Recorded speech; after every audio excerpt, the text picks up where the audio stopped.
da da da da da da da da da da da da da da. Welcome to our group's presentation of the Barrio Logan trip. From watching this video, we hope you learned many things, but most importantly, we want you to realize and come to love how unique of a city Barrio Logan truly is.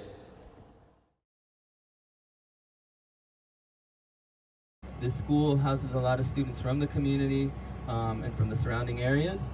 As you can see, the proximity to the port, where we were just at, is quite impactful on these students.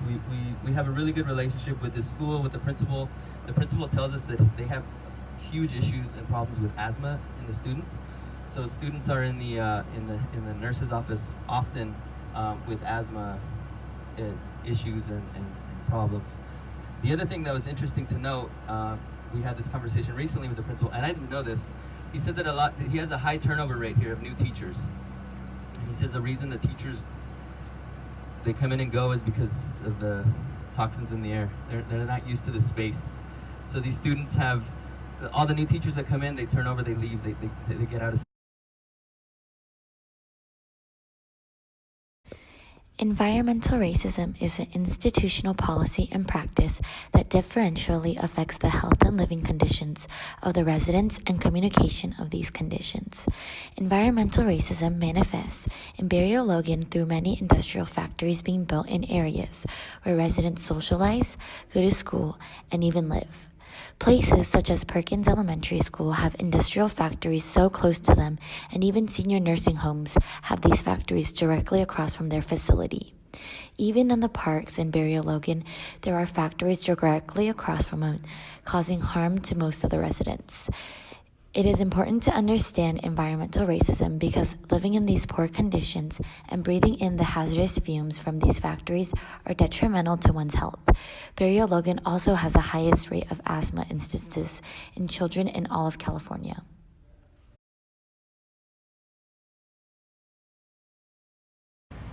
Well, we are now, of course, in Barrio Logan, in the park area. And as you can see, we have the factory emissions right behind us. And if we pan this way, this is probably one of the most common playing fields. Oh, we got a car coming. We're gonna work on the move. A playing field in a playground where I'm sure a lot of children come to play and hang out, and just that definitely correlates that they have 3% higher asthmatic hospital visits than other children in the county, and it's clear why. That's probably just one of the few reasons. Jerry, right back in here? Yeah. And then we'll get to the elementary school, which is the first street, and we take the left. You'll see the flag get hit.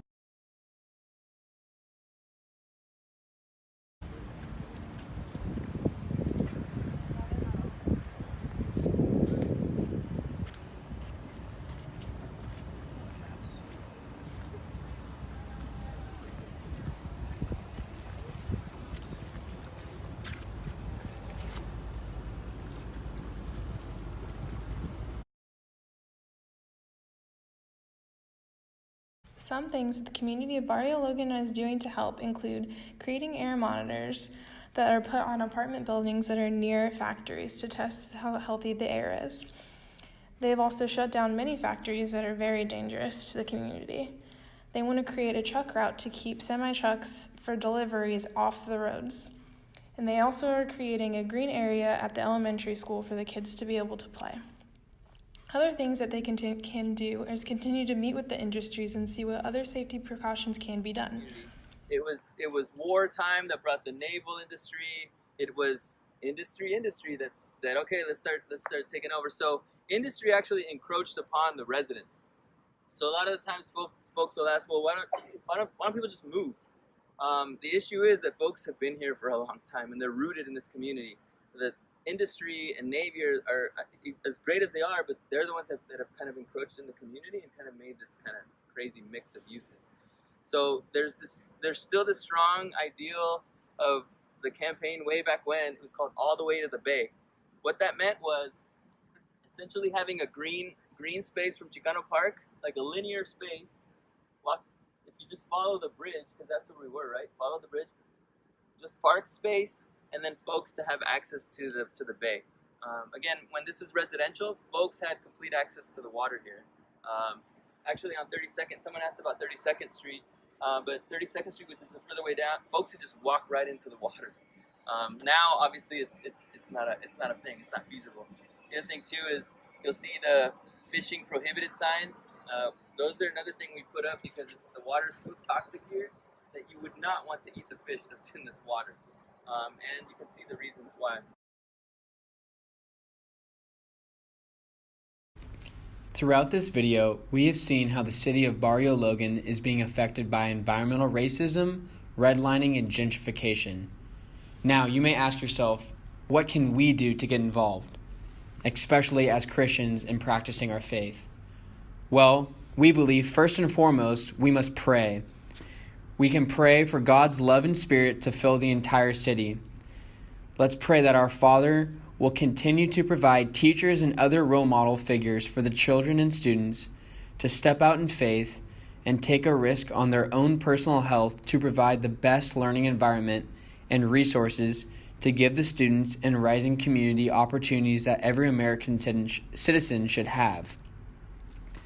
We can also pray for the community committee and other city council members to be enthroned with wisdom to put the health, safety, and prosperity of the people of Barrio Logan before any private sector economic gain.